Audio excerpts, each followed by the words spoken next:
I am a 30-year veteran of the Pierce County Prosecutor's Office. For 5 years, I was a Special Assistant United States Attorney practicing in the Western District of Washington. I have practiced in basically the main elements of our judicial system here in Washington.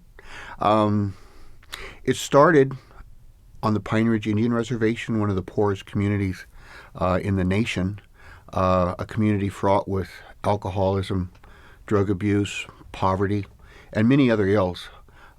Fortunately, I met a person who was a mentor to me and encouraged me to consider my education and follow that. As a result, I attended college. I attended law school and graduated from the University of Wisconsin School of Law. Mentoring was important throughout my career, both in law school and after graduation. For a long time, I wanted to become a lawyer, a real lawyer, a lawyer who practiced law, who made motions on behalf of clients, who argued cases in front of juries. Many individuals I met who were senior to me in the United States Attorney's Office and the Pierce County Prosecutor's Office went out of their way to show me and teach me the essential skills and attitudes I needed to become an effective litigator.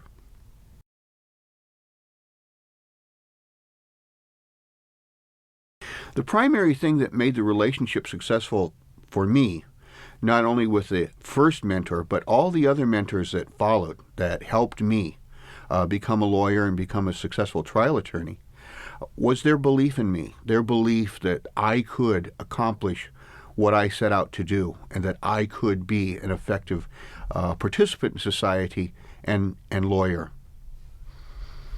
I want to add that in addition to the mentoring that was provided to me, an essential element was my attitude. I attended some I attended some great universities, some great schools. This opportunity was given to several other people, not only from my reservation, but people who came from mainstream society. I was an individual who chose to make the decisions and be accountable for the decisions that resulted in me successfully completing the programs, as opposed to giving up or not completing, not becoming who I am today.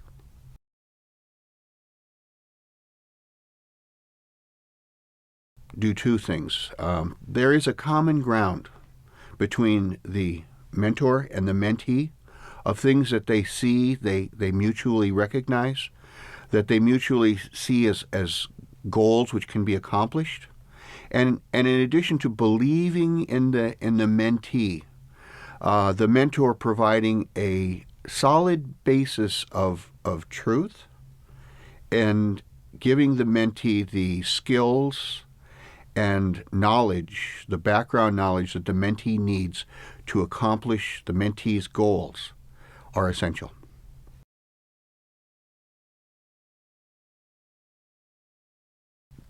That's a very good question. I think that a lot of people look at mentorship as a program or as a separate undertaking. I mentor whenever I can, and I do so with whoever I can. Because I have been with the Pierce County Prosecutor's Office for 30 years, I've come into contact with many, many, many lawyers who are much younger than me and who are just beginning. I see them from day to day. I see them dealing with the obstacles, the disappointments, the potential failures that they face. I see them when they're not feeling so good about themselves, when they're not feeling so good about the decisions they've made or the progress they're making. I go out of my way informally to reach out to all these people, whether they're lawyers, participants in the legal system, or individuals who are considering a career in law, to learn from their mistakes and to provide the information that I can that will allow them to succeed.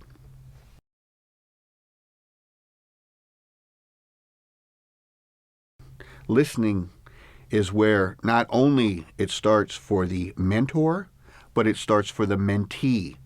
And the mentee, the individual who wants to be a lawyer, the individual who wants to be successful, does him or herself very well by effective listening and actually believing in the mentor and adopting the advice or the guidance, internalizing it and moving on to see if that will be successful. And I mentioned truth before in the mentor. The mentor has to be guided by an absolute desire, not by anything else other than an interest in the mentee, and that mentee being a success.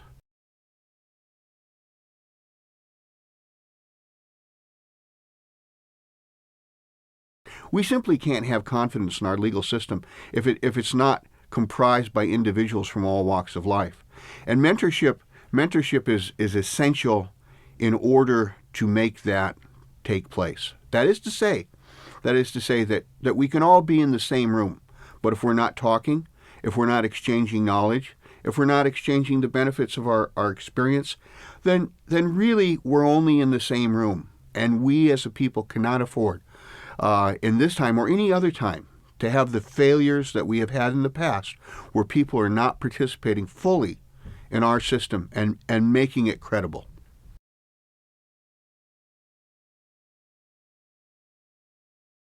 Willingness, the ability to listen to the mentor, is essential. The willing to make a commitment to the cause that they are rising to is also essential.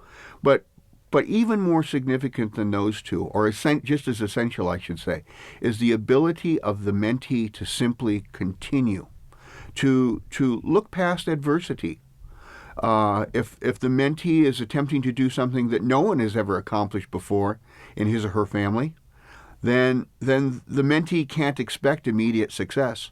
The mentee can expect that if the mentee continues, the mentee perseveres, that the mentee decides not to quit, to continue, and count it as a victory, even if what they produce, what they accomplish, is not entirely perfect, or because they don't finish first.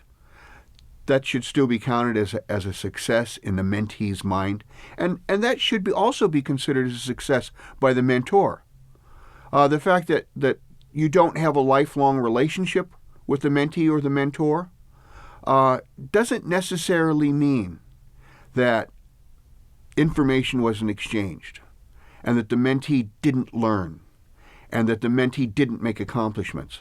I think we should focus on what we can find in common as mentor-mentee in I guess categorizing what we call an accomplishment, and we should focus on the positive, not the negative, what we didn't accomplish, because I think together we can accomplish as mentors and mentees an incredible amount.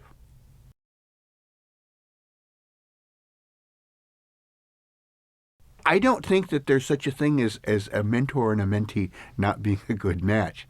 I think that there's always common ground. I think that there's always something that the mentor can teach the mentee. Now, not every mentee is going to learn everything, and not every mentor can teach everything. But two individuals who are in this basic role can find many things that they believe in common can be better, that the mentee could do better, and that the mentee can learn to accomplish. And I think that the secret is not looking for the perfect relationship or the perfect match between mentor and mentee, but looking for, when people are acting in those roles, finding the common ground, finding the things that they can communicate to each other, and finding the areas where the mentee can learn and grow from.